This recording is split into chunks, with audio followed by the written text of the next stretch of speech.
विधानसभा सत्र का दूसरा दिन, लेकिन पहले दिन की कार्रवाई हंगामेदार रही। विजेंद्र गुप्ता को दिल्ली विधानसभा का स्पीकर चुना गया। स्पीकर को बधाई देते हुए आतिशी ने कहा कि आपको अध्यक्ष बनने पर बहुत बहुत बधाई, लेकिन मैं बहुत पीड़ा से कह रही हूँ कि दिल्ली के मुख्यमंत्री कार्यालय से शहीद आजम भगत सिंह और डॉक्टर भीमराव अंबेडकर की तस्वीर हटा दी गई। इससे बीजेपी के दलित विरोधी, सिख विरोधी और देश विरोधी मानसिकता का पता चलता है। आतिशी के इस बयान पर सदन में हंगामा मच गया। डॉक्टर भीमराव अंबेडकर और भगत सिंह की तस्वीर हटाए जाने के आप के दावे पर पलटवार करते हुए भाजपा विधायक अरविंद सिंह लवली ने कहा कि केजरीवाल के नेतृत्व वाली पार्टी डरी हुई है, क्योंकि कैग रिपोर्ट विधानसभा सत्र में पेश की जाएगी। इस दावे पर प्रतिक्रिया व्यक्त करते हुए दिल्ली की मुख्यमंत्री रेखा गुप्ता ने कहा कि आप इस तरह के आरोप लगाकर अपने भ्रष्टाचार और कुकर्मों को छिपाने की कोशिश कर रही है।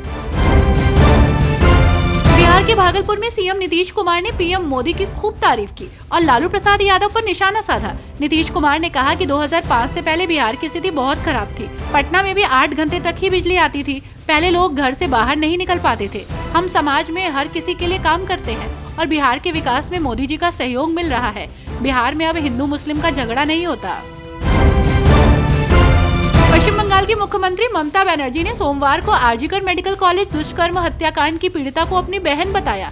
उन्होंने कहा कि पीड़िता के परिवार के साथ उनकी संवेदनाएं हैं। उन्होंने अपराध के जिम्मेदारों को कड़ी से कड़ी सजा देने की मांग की। उन्होंने कहा कि हम अपराजिता विधेयक लेकर आए हैं। इसमें दुष्कर्म के दोषियों को मृत्युदंड देने का प्रावधान है। ममता बनर्जी ने कहा कि आरजीकर अस्पताल में मारी गई बहन के परिवार के प्रति अपनी संवेदनाएं व्यक्त करती हूँ। हम इस मामले में उचित सजा की मांग करते हैं। चुनाव आयोग ने 4 और 5 मार्च 2025 को दिल्ली में 2 दिवसीय सम्मेलन आयोजित करने की घोषणा कर दी है। मुख्य चुनाव आयुक्त ज्ञानेश कुमार के कार्यभार संभालने के बाद ये उनका पहला सम्मेलन होगा। ज्ञानेश कुमार ने 19 फरवरी को 26वें मुख्य चुनाव आयुक्त के रूप में पदभार ग्रहण किया था। सम्मेलन का मकसद चुनावी प्रक्रिया, नई तकनीकों और चुनाव संचालन में सुधारों पर चर्चा करना है। पाकिस्तान सरकार ने देश में मंदिरों और गुरुद्वारों के जीर्णोद्धार और सौंदर्यीकरण के लिए 1 अरब पाकिस्तानी रुपए की लागत से एक मास्टर प्लान तैयार किया है। ये निर्णय ईटीपीबी की बैठक में इसके प्रमुख सैयद अतुर रहमान की अध्यक्षता में लिया गया है।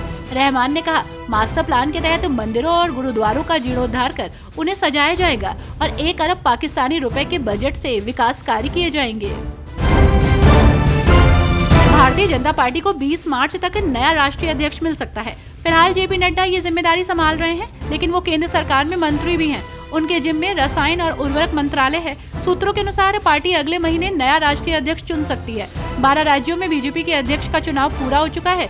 जल्दी 6 और राज्यों के अध्यक्ष के चुनाव पूरे होंगे। इसके बाद राष्ट्रीय अध्यक्ष का चुनाव हो सकता है।